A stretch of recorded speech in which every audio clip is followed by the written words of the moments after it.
just been like, hey, welcome to Ben, Specs and Dauphie. There we go. That's how we start the show. Look at that face. Right. Almost Ewok one. Yoda-like ears. Yes. A mixture between an Ewok, Yoda, and Gizmo, Gremlins. It's a perfect combination. That's what you want in a Exactly. dog. Precisely. She's bothersome. She's irritating. And she likes being involved in things. Like me. She's a human, but she's a dog version of me. It's uncanny. It really is. Anyway, I'm going to put you down now. Bye bye. Okay. Right. So, Okay, dog's happy now. yes, dog is Get on happy. with the show. Number two. Exactly. So here's a question for you. Okay. What the bejesus are we going to talk about for today's show? Let's talk about testing business ideas on a Friday afternoon. It's almost as if we'd had a conversation about this before. I think it's a good place to start. I think this is the thing. A lot of people, like I've spent the start of the week down in the blockchain incubator I teach in, and that was all about testing business ideas and kind of how do you get the proof that actually the thing is worthwhile looking at. Last time we obviously spoke about your want to burp, tendency to burp, like I'd say burp. obsession with burping, yeah. Just a mild obsession. And it's like, what do you do when you found that perfect burp? What do you do with it? Well, the problem is with once it's gone, it's gone. You've got to have. It's one of those moments that you've got to get people in the room, or be in the room with other people. So at least there's a lasting memory. That's the key. Of the burp. You've got. Otherwise, people just don't believe you. It's like, Yeah. yeah, you've got to get some evidence. It's like if a tree falls down in the wood, does it make a sound? Exactly. If Spencer does an enormous burp, did it really make? Should we move on? I think so. Yeah. I was going to say your wife is a lucky woman. It's like, come in here, I just did a massive burp. I need. It's for the kids. Kids just like, yeah, they talk about my burp. Oh man, I was there, too man. much of I my was life there. away. Warbling I didn't think we were going to get this personal up front. So anyway, yeah, testing business ideas. I think it's really, really key to know whether you're onto something. And I think there's a lot of ways to shortcut a lot of time, effort, heartbreak in getting there, getting your hands dirty, truly understanding it and doing it in a really lightweight way. I meet so many founders who, I hear horror stories of like they spent, 50 grand, 20 grand, whatever it is, of their own hard-earned cash and leverage, personal debts, they're still paying things off, where they've just built something. They've had, maybe a little bit of feedback, maybe no feedback, and just gone, yeah, this feels like the right thing to do. And I think there's so many lightweight ways of testing business ideas that, yeah, we need to equip the people with how to do them. The amount of people that I speak to that think or just have this this thing holding them back because they think that any testing, any experimentation has to be some big elaborate thing and take enormous budget, loads of time, and they're kind of ploughing everything into maybe one experiment or just skipping experiments and tests completely. Either of those, I think, is not a great way to do it. Let's say that. So what start us off? What advice, what thoughts, what have you been talking about with other people? What have you seen working really well? What's your kind of advice about getting started maybe with experiments and testing ideas? Definitely. I mean, I may just be a child of the Blue Peter generation, but I'm like sticky back plastic and, bits of string. How can you use tools that are out there? There are loads of different experiments as well. There's loads of and depending on what you're testing. So we're both design thinkers, aren't we? It's a case of, the first step is empathy, understand the problem at hand, whether it's what's been faced by the person, what's the issue with the actual tool, service, thing. It might be conversion on your website, for example. Like understand the bones of the matter. And then really zoom in on what you're trying to solve, because there'll be potentially lots of moving parts, but you need to know what you're focusing on at any one time. And then think of some ideas, look for some inspiration. How do other people do it? how could you potentially do it? Spend some time. Don't just go with the first idea. They say, don't they? You only really get to great ideas once you've gone past 100. And like lock me in a room and make me come up with ideas. It's one of my favourite things to do. Think outside the box a bit. Go a little bit crazy. It's far easier to wind back from crazy than get from dull to interesting. Yeah, think about what you could potentially do, and then prototype it out. And that could be anything from a brochure or a website, or a different section on your website, launching a new product. Anything like that that enacts a behavior or something. You can get some feedback as to whether it works, or you can put it in front of someone and go, what do you think of this? Does it meet your needs? Does it sound right, feel right, etc.? It really gives you some good hard evidence that you can move forward with, and it may be a case of your idea isn't bang on and you can iterate it. But yeah, there's lots of different ways, and there's loads of tools. I mean, I've got this. It's one of my favorites. Validation patterns, and I know from the Learning Loops website you can look at all the different types of experiments, and is it a case of it's a working prototype, or is it a contract? If you're wanting to see whether someone would actually sign, well, write a contract, get someone to do a letter of intent. What else can you do? Like a beta launch.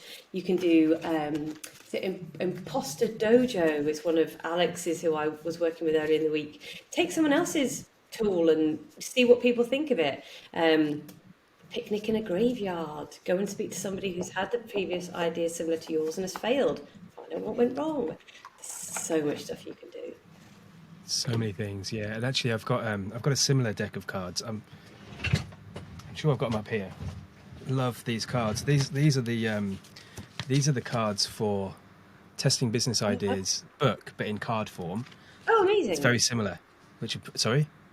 It's amazing. Amazing. These are really cool. These were a gift from. I don't know if he should have given me them. So, if Alex Osterwalder or anyone else like David Bland is listening, which is unlikely, apologies. I'm not going to tell you who gave them to me, but you probably guess. They're really cool. But that's all the stuff in this book as well. Testing Business Ideas by Strategizer Alex Osterwalder and David Bland. And I've also got this, which is really nice. Jobs to be done cards. Nice. So one of my obsessions, again, another one, like my burp obsession, is this idea of jobs to be done. And jobs to be done is all about finding the significant problem that people have, the real pain that people have, that they're trying to find a product or find a solution for. And it goes down to like the first principle problems rather than the surface layer problems that we often think about when thinking about solutions. And this is really great because it's basically interview starter questions. So even an interview, even a casual conversation can be considered to be an experiment or a test, right? If you're just asking someone open questions, ideally, not like, here's a thing, do you like it? Like that's a really bad way to go about testing, but actually trying to uncover some of those deep found challenges that people might have, and setting the context or the situation that for them that kind of leads you into a story, really, to identify what those challenges are. Then I think that's a really great way to do it. So even a conversation can be a test, really.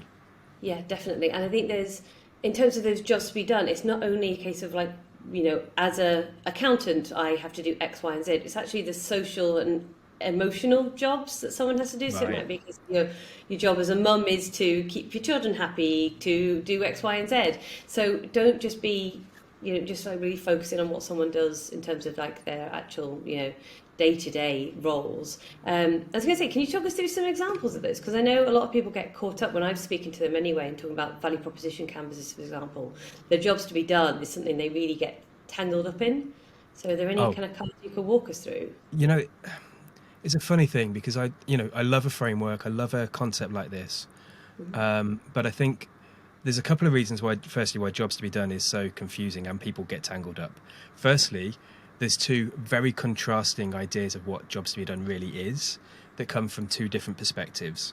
One is jobs as progress. So this is the theory that people want to make progress in their lives. And essentially, they're at this like current state, if you like. In fact, I had this other quote that I'll talk about in a minute, like where they are and they want something else. They want to be somewhere else. They want a desired state. And that progress that they're looking for is the job to be done. That's the thing they're looking to get done in their lives, the thing they want to improve. And that job to be done, as you say, might be functional, like I need to mow the lawn. That is a job to be done, but it's not the fundamental reason that you might have a lawnmower, for example.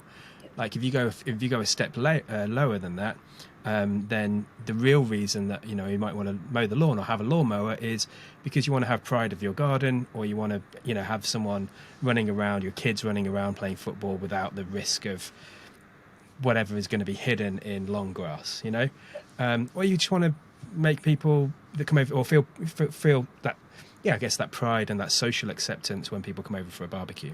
I'm surprised at the amount of middle-aged men that I know with real pride in their lawns. Like, it's got to that point where that's what they're actually showcasing on social media channels.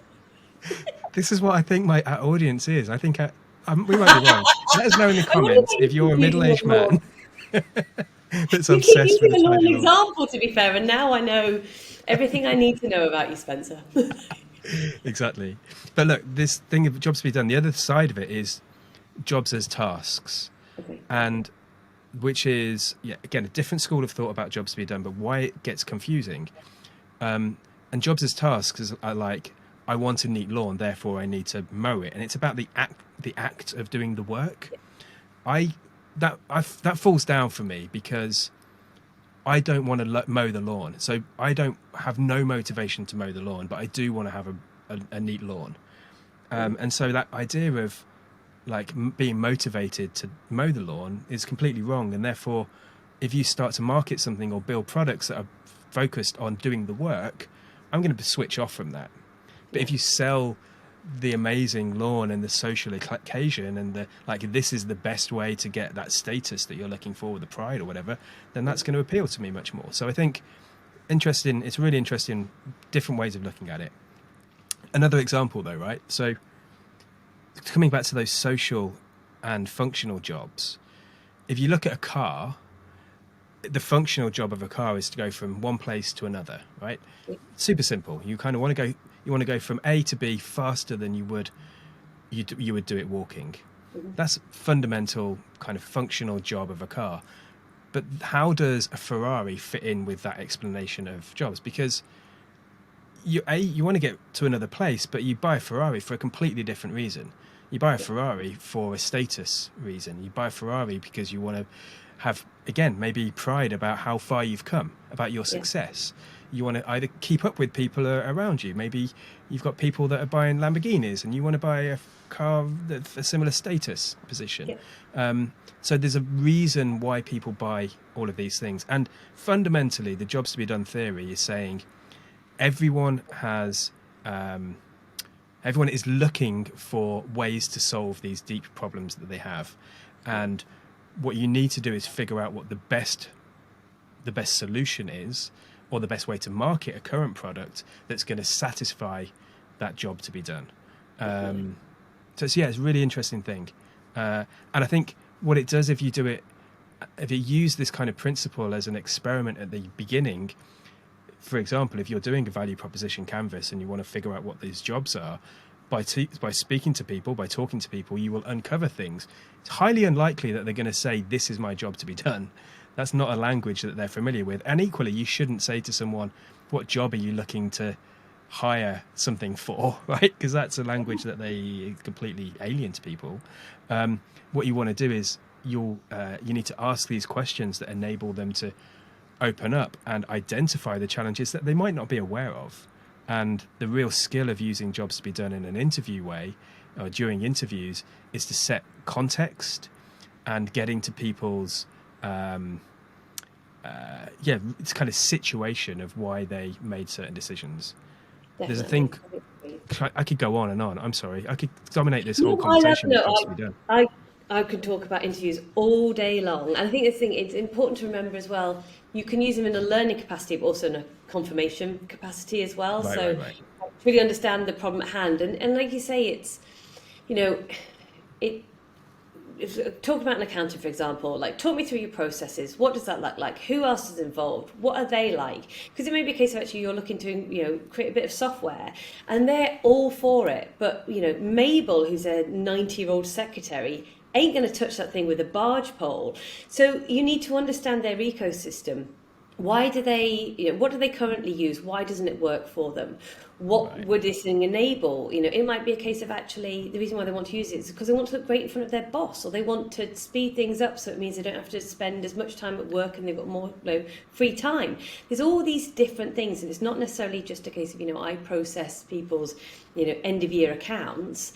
Actually, if I looked at a system that made the team, 50% more productive, that will give me free time to be more creative, or actually that's part of my, KPIs I need in terms of a raise. It'll make me look great in front of my bosses. There's all these different things that, you really need to dig into it. And when someone says, oh, it needs to have an X bit of functionality, we'll dig into the why, because you'll often understand there's kind of like there's motivations behind that. Which you might be able to bring to life in a completely different way that's actually far better, because you know how to build systems, UX, etc. But yeah, really digging in. I think that's the number one experiment for me. And then you can go take all that great learning, make sure you've applied it to the product or the whatever you're bringing to life, prototype that out and go and get them to use it, or go and speak to them about it and say, does it hit? Is it right in terms of I've pitched it right, in terms of my marketing copy, utilising stuff that they've told you so things resonate? Does it function in the right way? Is it at the right kind of sales point? I've been talking to people a lot about mafia offers recently, and making sure that you're hitting, it's the right kind of price point, it's the right kind of offering, and actually you're getting it into their hands. And it might be a case of you've given them, if this doesn't increase your productivity by 50%, you can have your money back. Like, why would I not test it? Like, yeah, give it to me.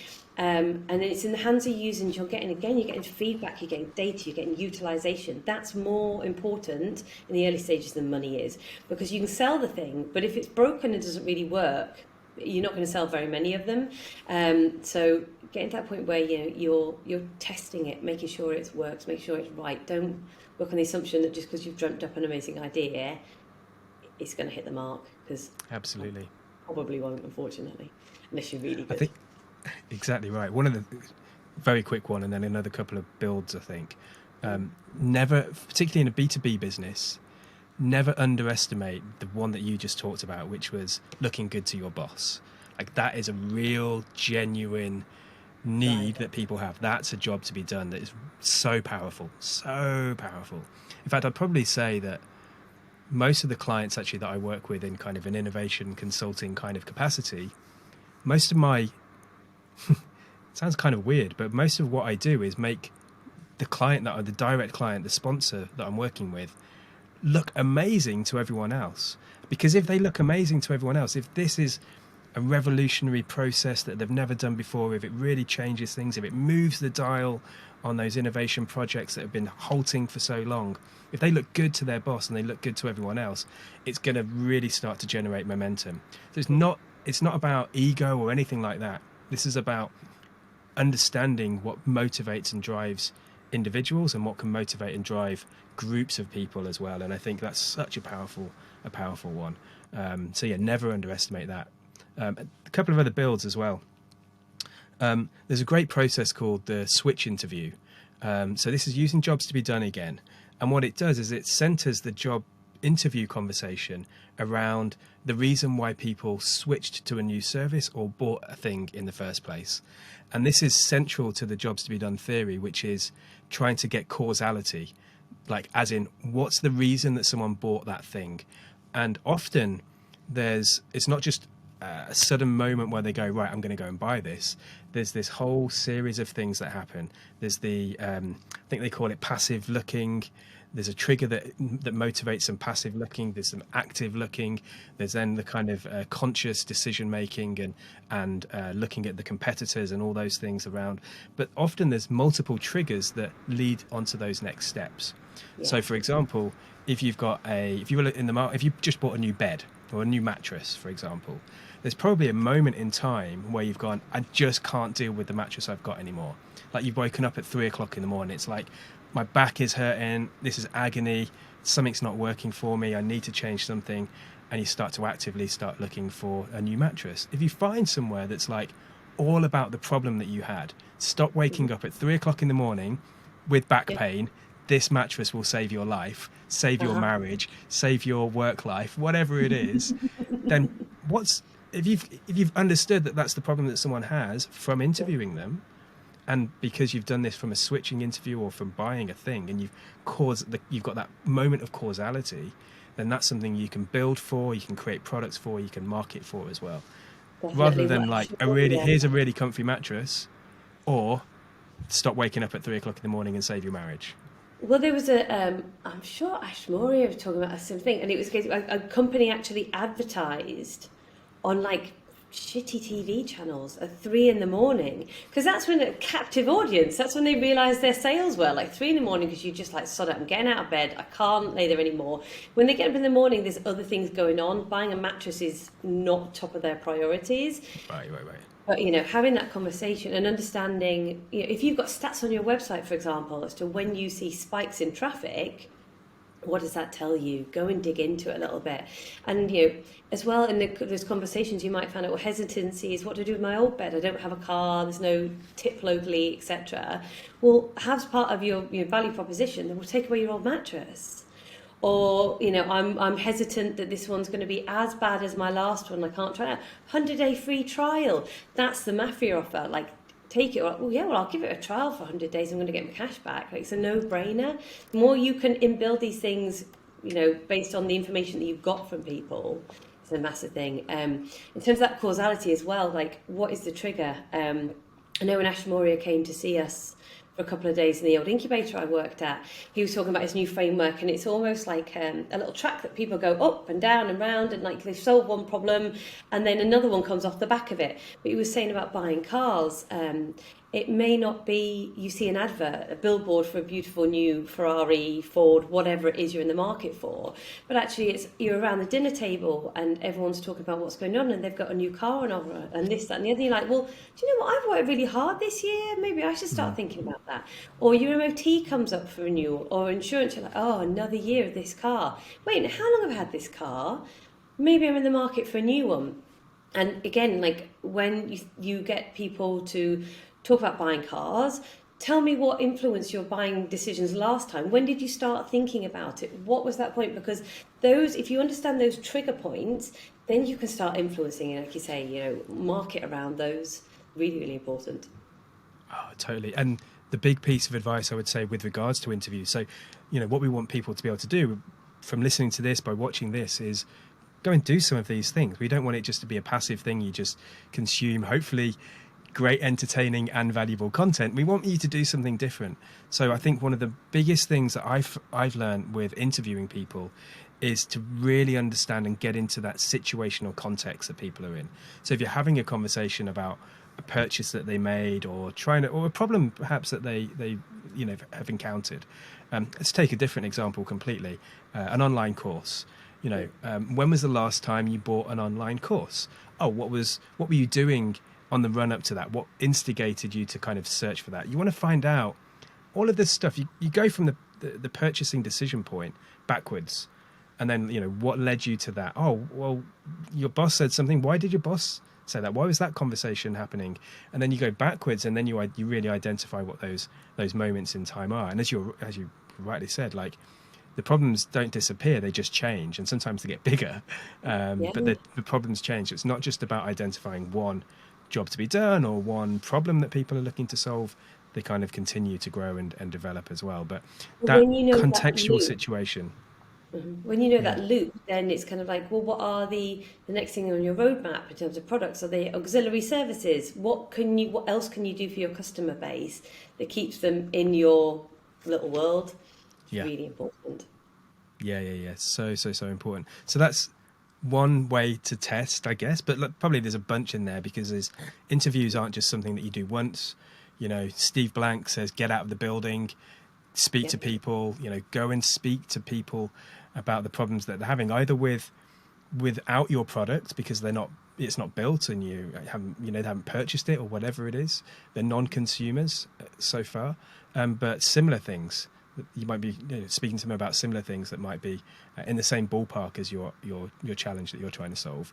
Or if you've got a product already in existence, then speak to them about it. Find out what their barriers are, what pisses them off, what hurdles do they have to overcome, what workarounds do they have to make because it's not doing everything that it should be doing. What's their joy moments, what are their delightful moments, what are their painful moments in using it, and that will uncover so much as well. It's not just listening to people saying this annoys me or this doesn't work, it's trying to identify them through questioning and observation, because often people don't tell you or they think they're giving you some good thoughts but they're not telling you the right things, or they have no context for anything else, and so you need to identify and uncover those things, I think.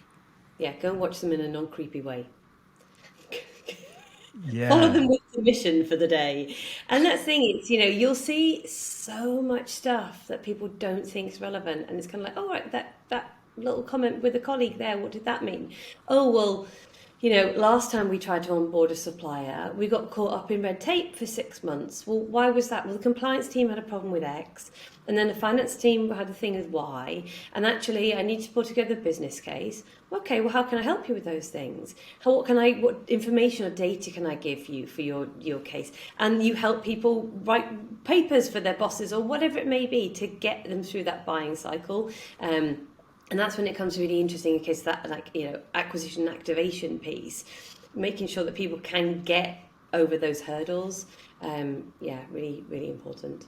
There's so much stuff you can learn from just having that feedback cycle at every point. And it's not just a case of, like, I've done it at the start of the process, it's one and done. It's continual. The better and more open relationships you can have with your customer base and the users as well. So sometimes I've been talking a lot about the difference between customers and users. So a customer might be the HR department, but actually the users are the members of staff. If all the boxes are being ticked by for the HR department, but it comes to your renewing that subscription a year later, and actually none of the users like it and they didn't see the point of it, well, you're not going to get that renewal, and you haven't understood it. The HR might be happy, users aren't. So having that data, especially like tracking and things in your software, knowing that if people are active users, if they only need to be using it once a month, that's fine, but check that they are actually coming back and utilising your tool. And if they're not, what's the problem? Why is it not working for them? Really important. Absolutely. So hey, look, why don't we have a look at some other ways of experimenting as well? Yes. And so I'm interested to hear your thoughts. You mentioned prototyping earlier. And of course, prototyping can take many forms. Yep. Some of us may be familiar with, like cardboard stuck together to kind of create a model of something. That's a prototype. You may be familiar with things like, again, cars, of like, clay molded cars, and then a prototype kind of experimental car that might function, but, might be very, very different to what the end product ends up being. What other kind of prototypes do you advise, do you see, do you think about when thinking about prototypes? Loads. I mean, the classic one, if you're doing an app, a clickable wireframe, and it doesn't have to be high fidelity, i.e. all beautifully coloured in with imagery. The more realistic, the better. But essentially, if you said to somebody, you want to book, I don't know, this service at short notice, use this app, like, does it functionally work for you? Can you navigate it, for example? And actually, is it the kind of thing that you would want to use?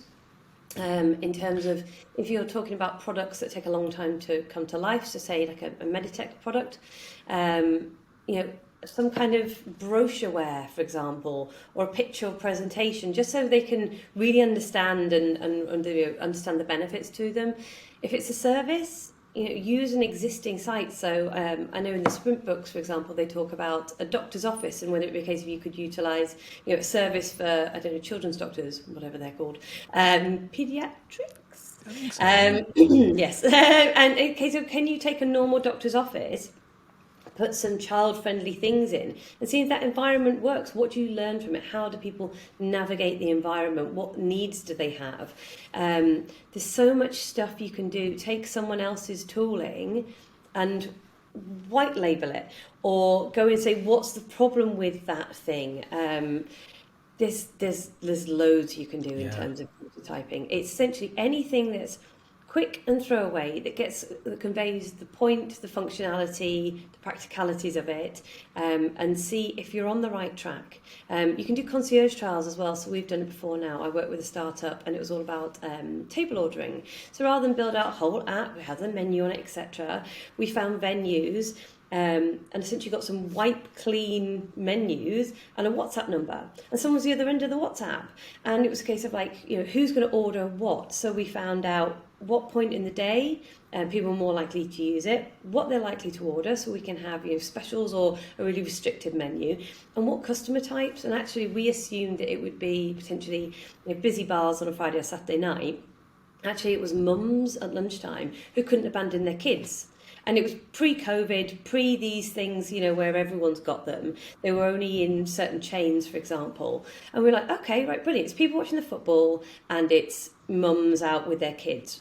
We'll focus on those menus thing. That's fine. And it that's just, huge. even that slight change helped the rest of the bar staff, deal with all the customer orders better, because they could do the manual process, we could do the automated process, and it speeds things up from a delivery perspective. And that was the aim of the app, to increase throughput, because the guy who was developing it was a lean manufacturer by trade, was all about process and speed. So really simple. Essentially, it was, a WhatsApp number and some bits of paper that had been laminated. Not rocket science, but told us so much. I think those kind of, I call it mashup MVP, where you take something that already exists, WhatsApp, spreadsheets, whatever, cobble something together that broadly solves the challenge for someone, and just see whether it's, actually, I think there's a big argument. I'm going to relate this to the clickable prototype thing as well. Sometimes if something is over polished, if it's too clean, if it's too beautiful, if it looks amazing, then that can actually be less helpful from a learning perspective, depending on where you are on the journey of your kind of experiments. Sometimes you want something so rough and ready and painful almost to use, because actually if people are using it then you're really onto something. If they've got to go through some friction and they're still using it, if it's a bit ugly but they still want to use it and they still want more, then the concept is something that is definitely going to be worth digging into even further. So I think that even wireframes, hand-drawn stuff, that could be stuff that can be really valuable. Often what I find when I'm doing running design sprints, and we come up with the most beautiful, polished, very desirable and wireframe or full prototype in Figma, animations and all this stuff moving around. And what we find is that the clients fall in love with that and they completely ignore the learning that came out. So we could say to someone, actually, we found out that our assumptions and our kind of sprint questions weren't really proven. We need to do more work. But because they'd fallen in love with something that looks really nice, off to the developer, let's make it work, blah, blah, blah, and away you go. But we've gone too far with the prototype. That's a bit of a problem. It's kind of too high fidelity almost to kind of want to then change. People fall in love There with are it. other problems as well. People are less likely to criticize something that they think is Right. done. So and this thing, we're like two ends of the scale. I'm back of a fag packet kind of girl, whereas you're like things of beauty are being created. And that's the thing, because I would feel hesitant to criticize something that felt like it was finished. And and this thing, me as a a user researcher, experimenter kind of thing. I want to give my feedback regardless of whether it's done or not. But before I was in that mindset, I'd be like, oh God, I'm going to break someone's heart here because it fundamentally doesn't work. It is hard. You've got to hit the right kind of level. And even if it's a case of it's really rough and ready, lo-fi as they call them, a prototype wireframe, until you think you've got it right, and then you put the colors in and the pictures in, and actually you proper copy, so it feels like a proper experience. And again, it's very much a case of it's all about feedback. This is not fait accompli. This is not the final thing. I just want your opinion on it. And then we move on. But having these little steps in each thing have a real benefit, and do save you time as much as it's another activity to add to the list. In general, Absolutely. they do save you time. Yeah, I mean, when I'm doing design sprints now, of my own, because I work for multiple companies at times. I kind of facilitate and whatever else, as you know.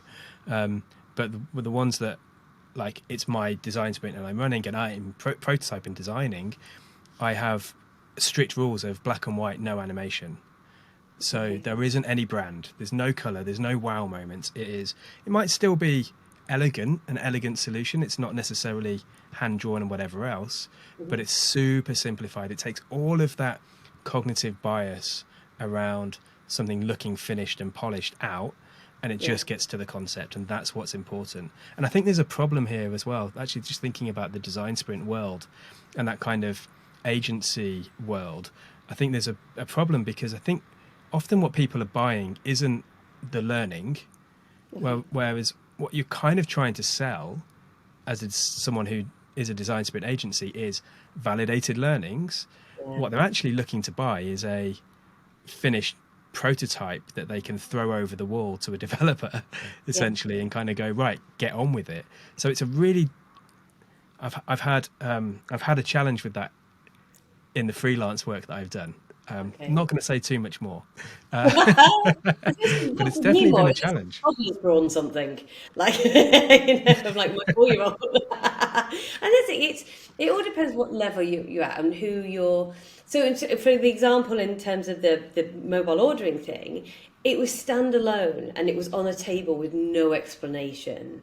So it had a bit of branding. It wasn't just like, oh, this looks totally dodgy and what number am I texting? If I'm relaying information at the first stage, like, it is basic. But it's kind of like, who's your audience? And as long as you're not falling the trap of like, no, that's the thing I want to buy. Yeah. People try and shortcut it, and it just doesn't work like that. Absolutely. And I think when we're talking, coming back kind of full circle back to this beginning stage, and some of the experiments that you can do very quickly. When I was, for example, when I was doing a startup that we'd had 250 grand of funding, something like that, from an accelerator, kind of a startup pre-seed, I guess.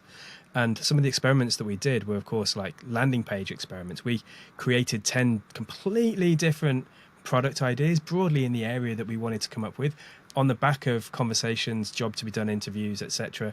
Came up with 10 different landing pages. We served up a few ads to try and get some traffic to hit these 10 different pages, and just kind of saw what the hit rates were and whether people clicked on the call to action that we wanted them to click on.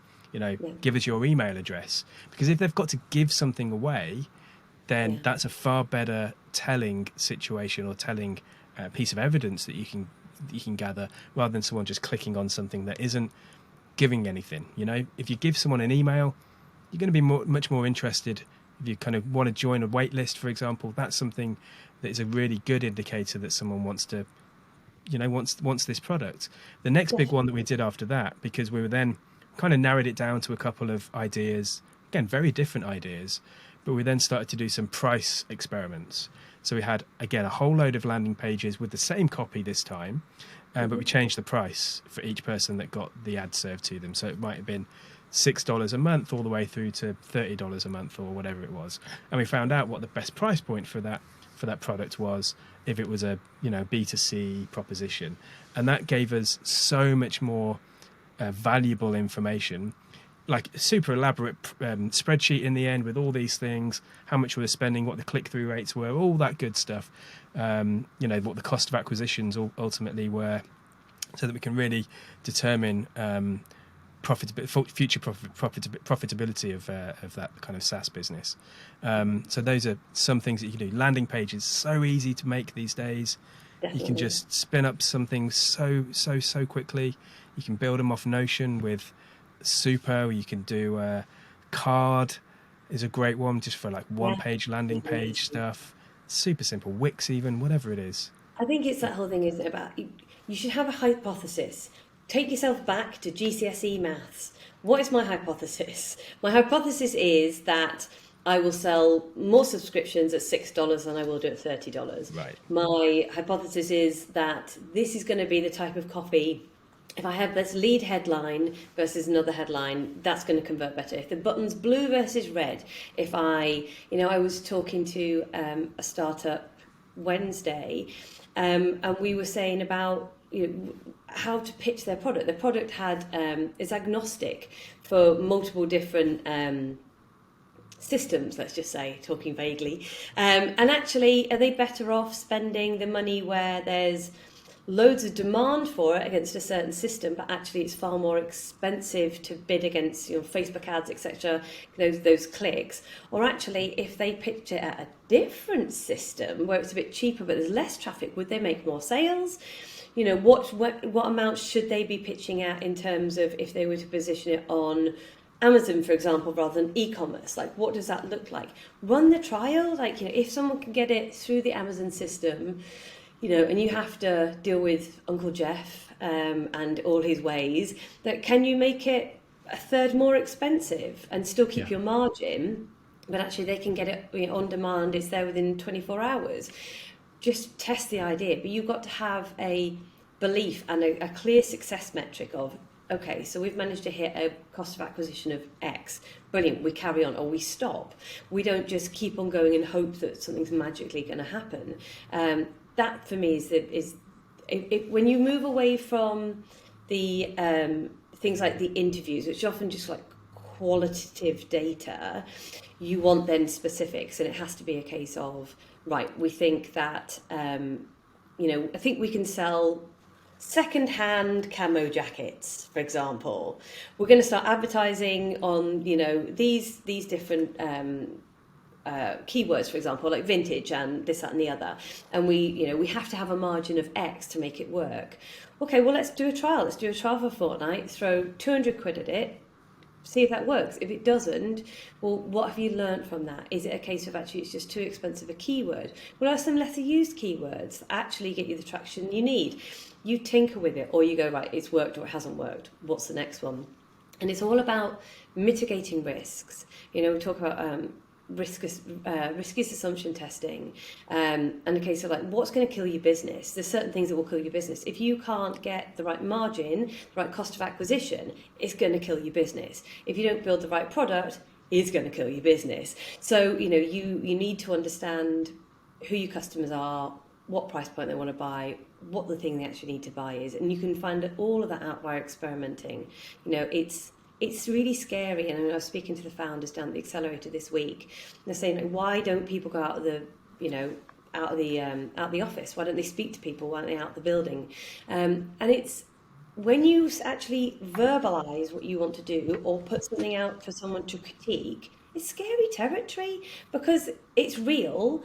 It might not come to fruition, and actually you might have been wrong. And being vulnerable and putting yourself out like that is hard, but far better to do that and someone go, actually it's not quite right, and you learn and you pivot slightly, or you save 2-3 years of your life and a shed load of cash.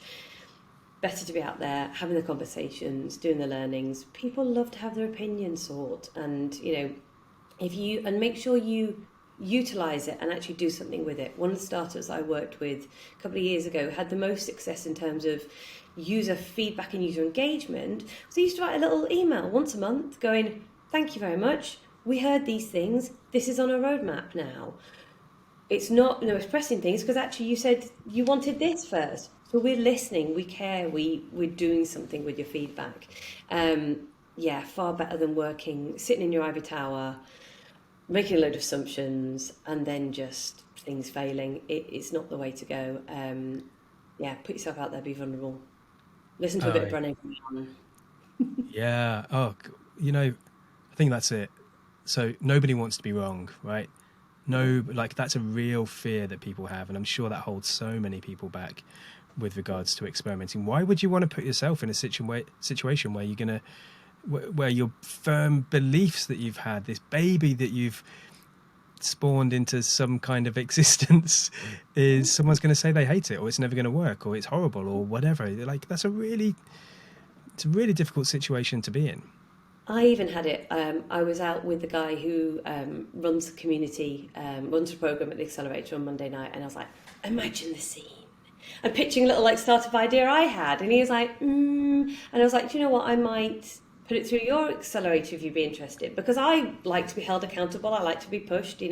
I teach in these places, but I still like to have someone to bounce off, etc. And he's like, and I was like, oh, okay. Like, obviously not for him, you know. And he's being polite because we work together. Yeah.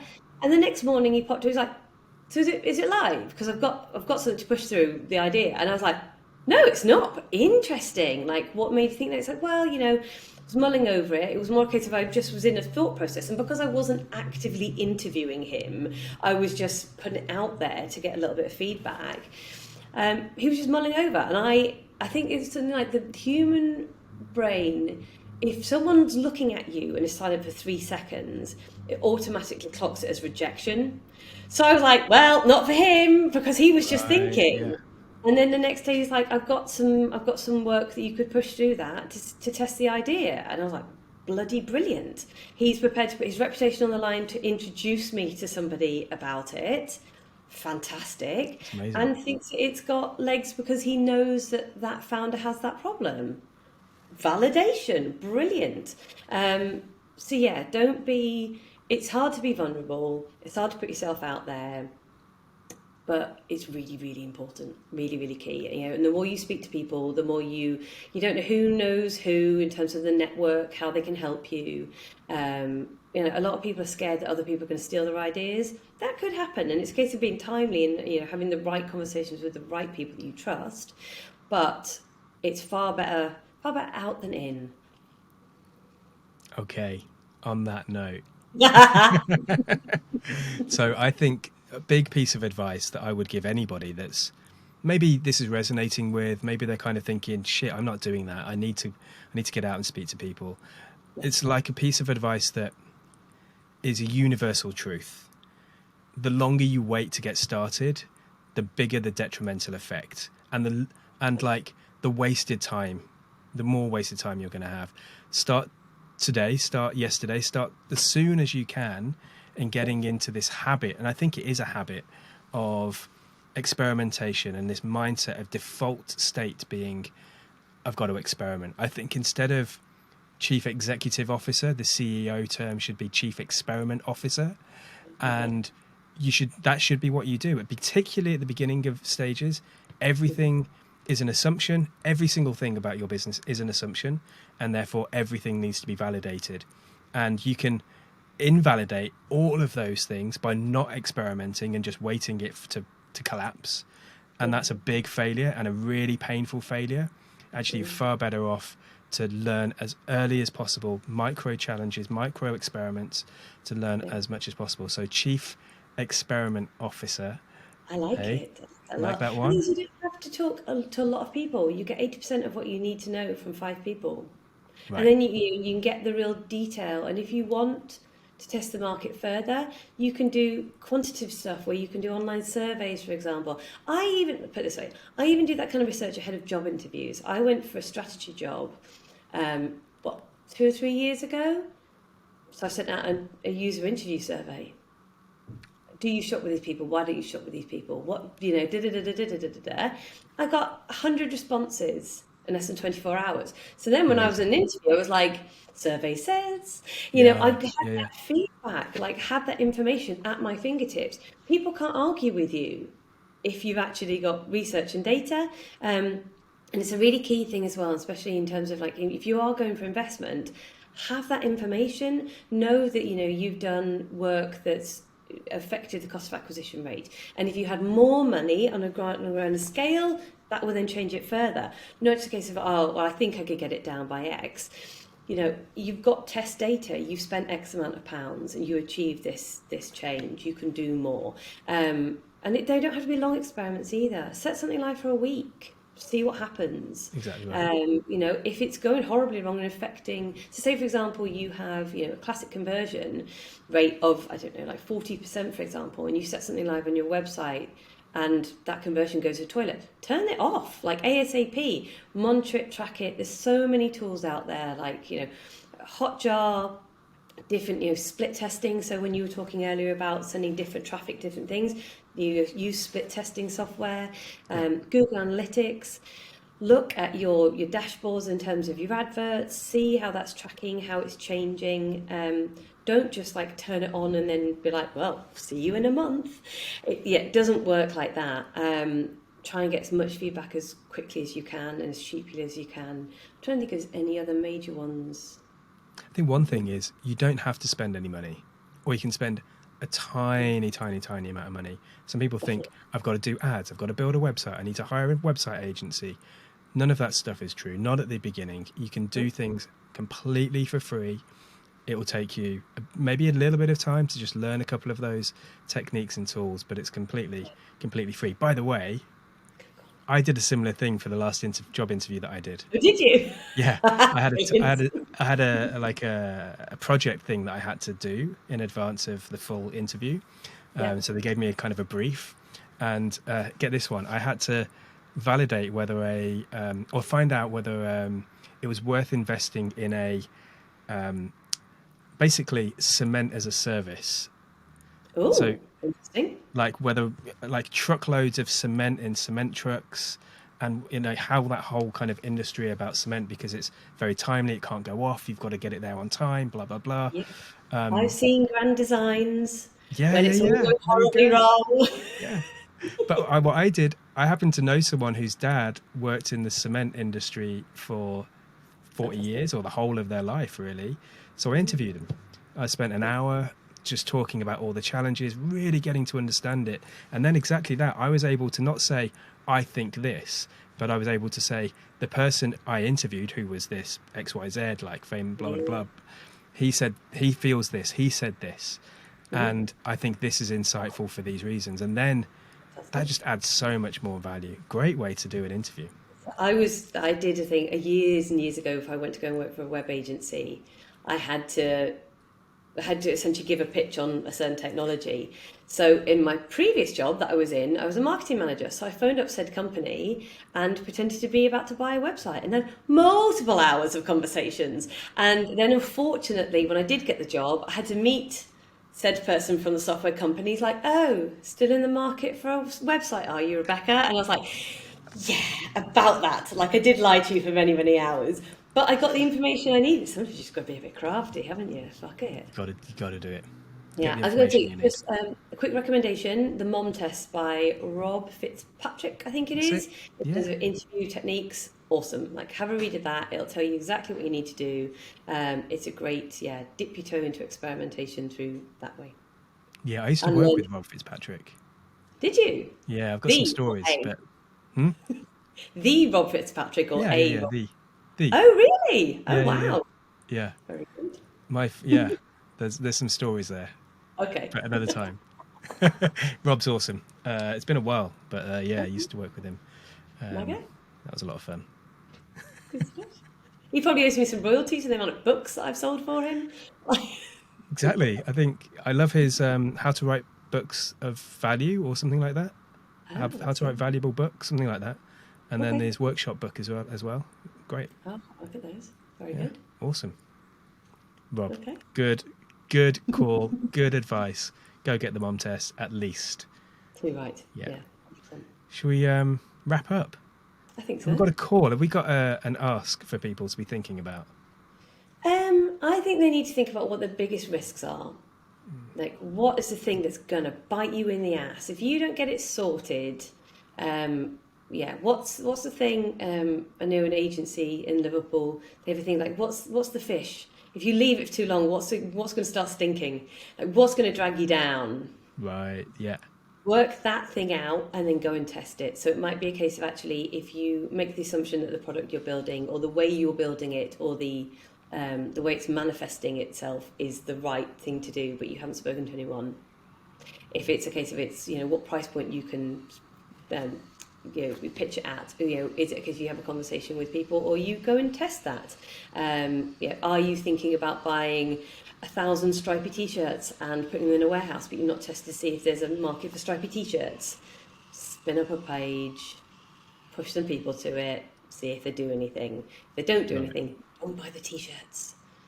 Exactly right. So if either you have identified an assumption or you're having a think about assumptions that you've got, jot them in the comments, especially if you're unsure about what experiment you could do to validate it. We'll give you some free advice. We'll reply to you and tell you what we think experiments could be.